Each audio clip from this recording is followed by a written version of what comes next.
Hi, this is Krys Copeland with Hitchhiker's Guide to Humanity. Welcome back to today's podcast. Today I'm talking again with Roni and Maureen. We're discussing today tribal conflicts.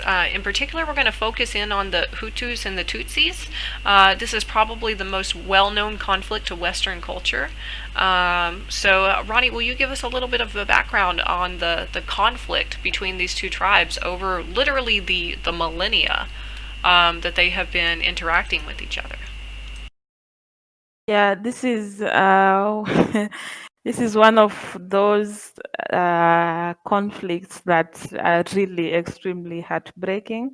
The Rwanda genocide was really bad, and if you read about it, and if you see it on documentaries and on the TVs, and you sympathize, but when you're on the ground and you see the graves and everything, it's really heartbreaking. So it was just ethnic differences between the two Hutu and the Tutsi tribes that brought about a lot of conflicts and a lot of and war and genocide. People were killing each other.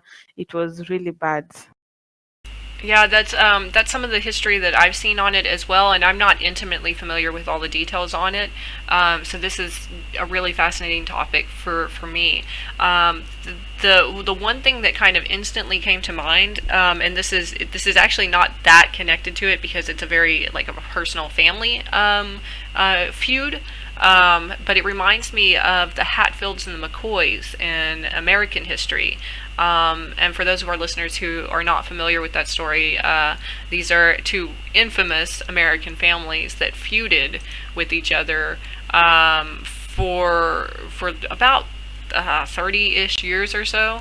And Hatfields and McCoys were killing each other over disputes and slights, and they were also selling moonshine and things like that. But so it's a huge part of like American history. We almost aggrandize the stories of this feud.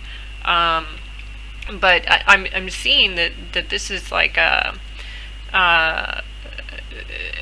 has also been kind of glorified in Western culture, talking about the conflicts between the Hutus and the Tutsis. So what I'm curious about though is, does anyone know how the feud got started? Was it over like a land feud or a family marriage feud, or how did it get started? Does anyone even know the history of the original conflict?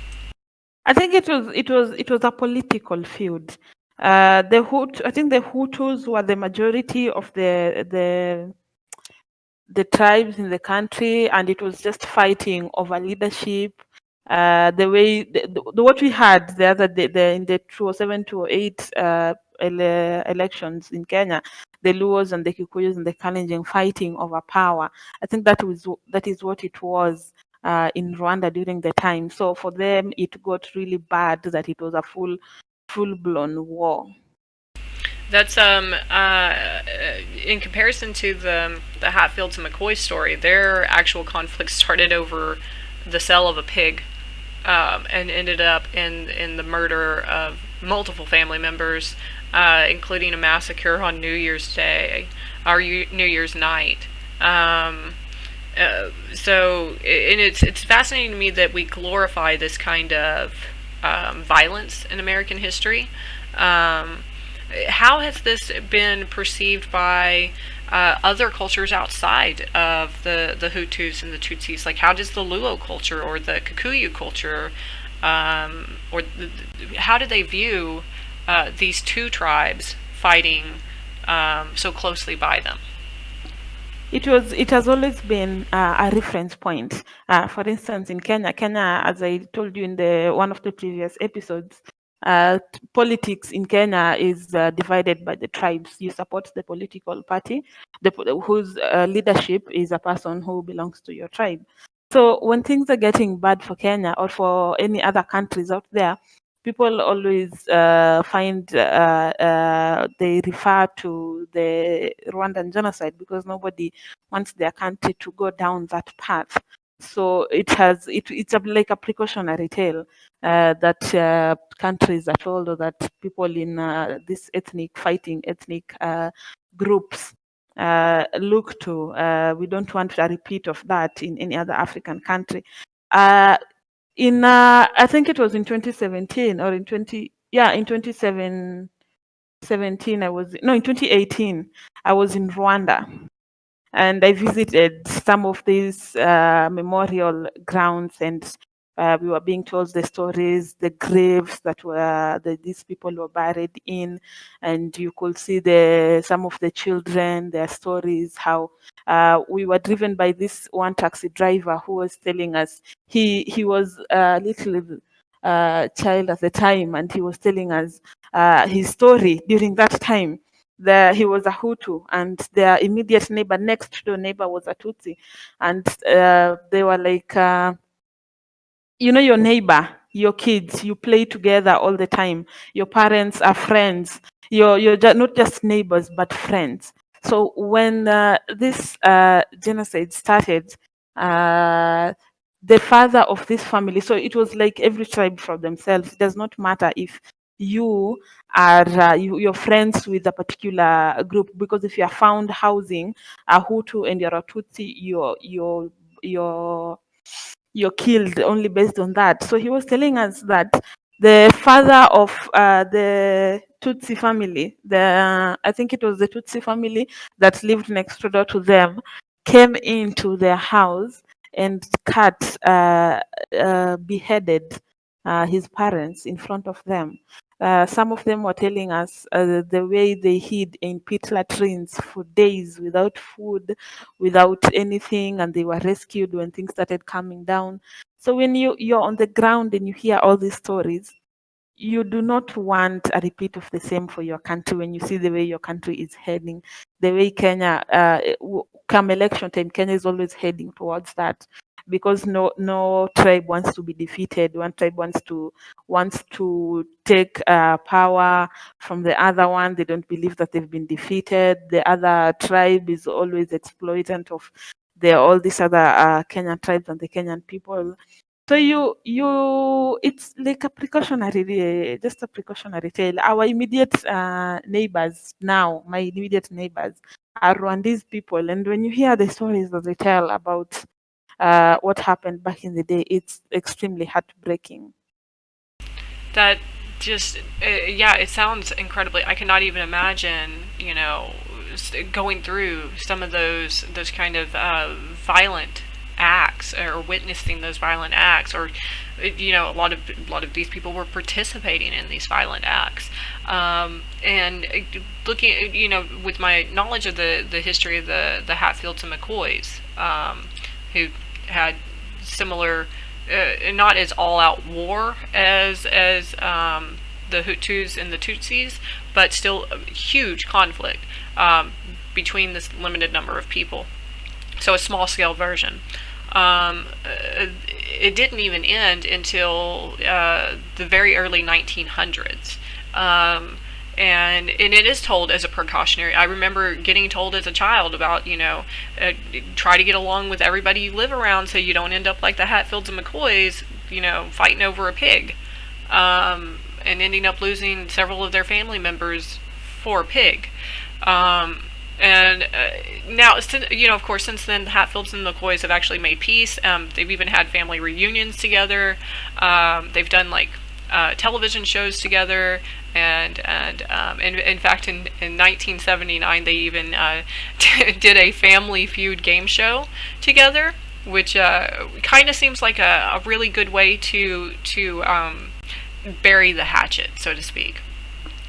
Because, of course, Family Feud has its own hidden double meaning with the Hatfields and McCoys, but they were actually fighting for not just the prize money, but also a pig at the end of it.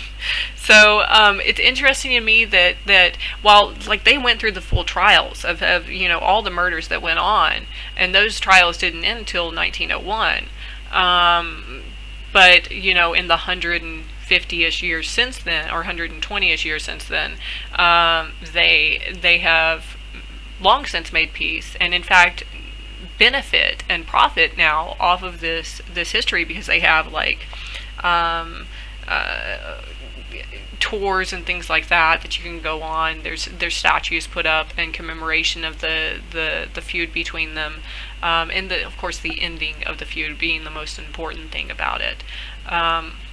So yeah, these are definitely told as like cautionary tales in America too.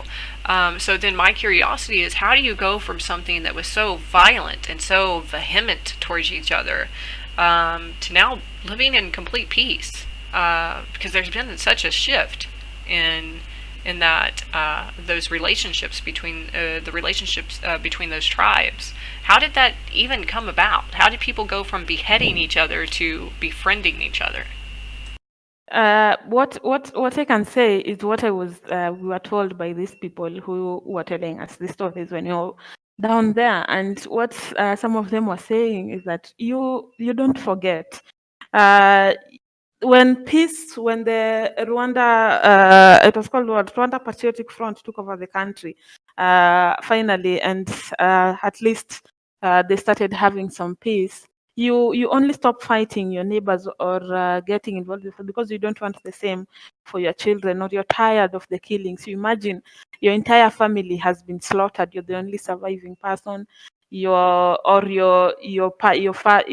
husband and other kids have been slaughtered, and you're remaining there with other kids. You want a better future. You want a better tomorrow for your children and for their children to come. So you just put your anger aside and agree to harmonize things and to have peace in the country. But one thing that they were telling us for sure is that they have not forgotten. They are still very, very angry. Some of them are still very angry. Like one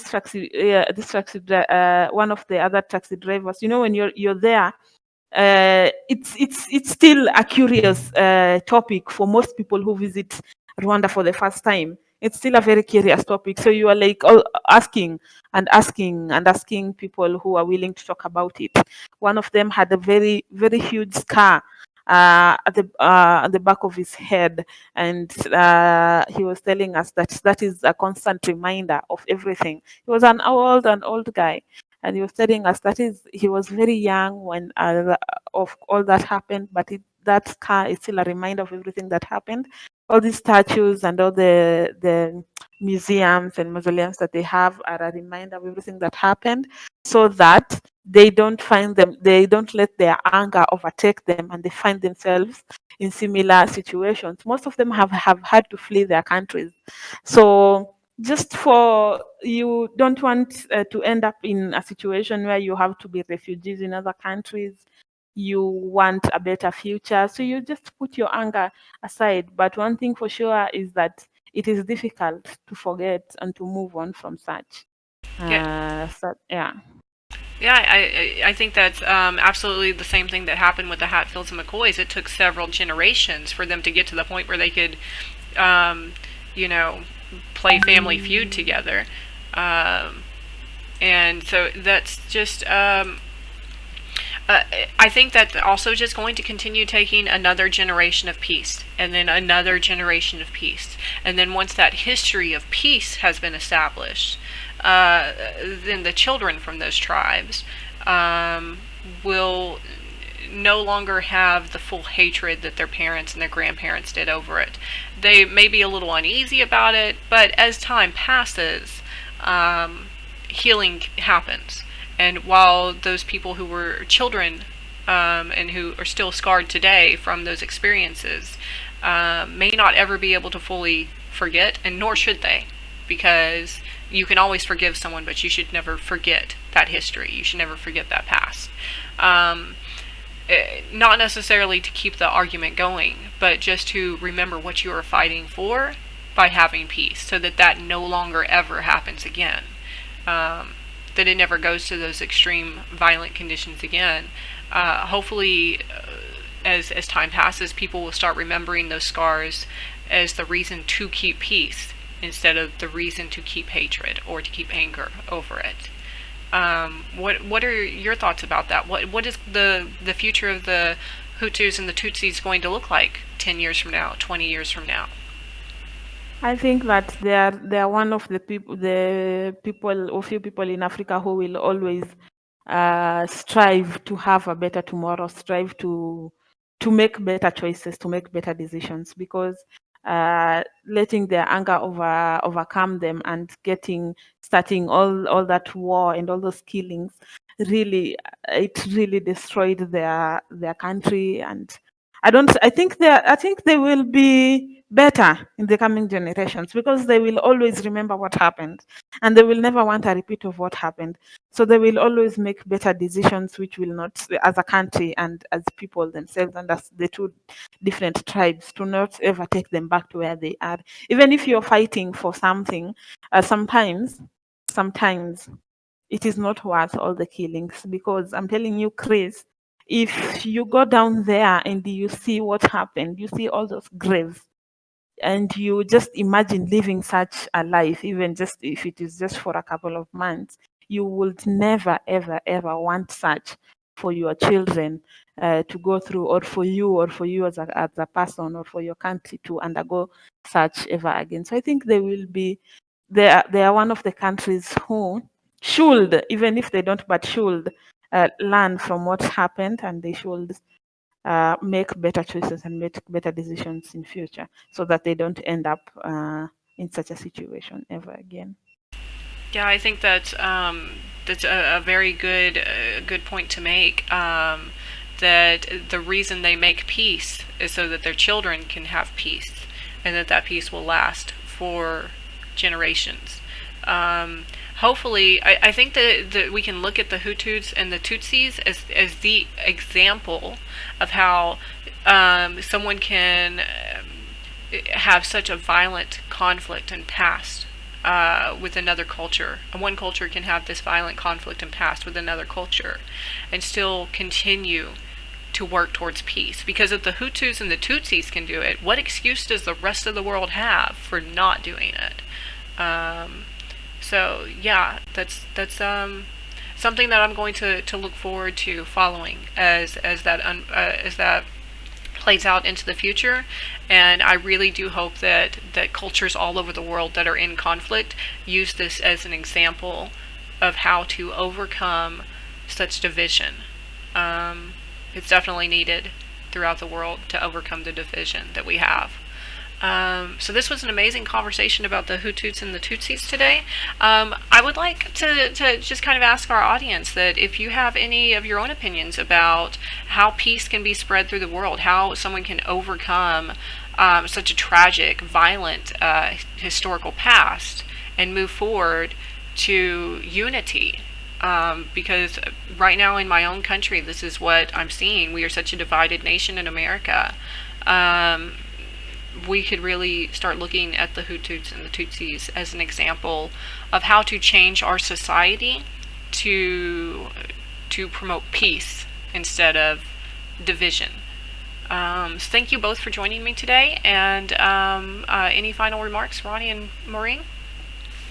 Thank you for listening. This is one of those a little sad episodes, but thank you for listening. If you have any opinions, like Chris has said, just let them up in the comment section. And yeah, see you in the next one. Thanks for listening, and let's learn to forgive and move on. Let's not forget what made us fight, but let us remember that it's good to have some sense of peace in our lives. And let's stay happy.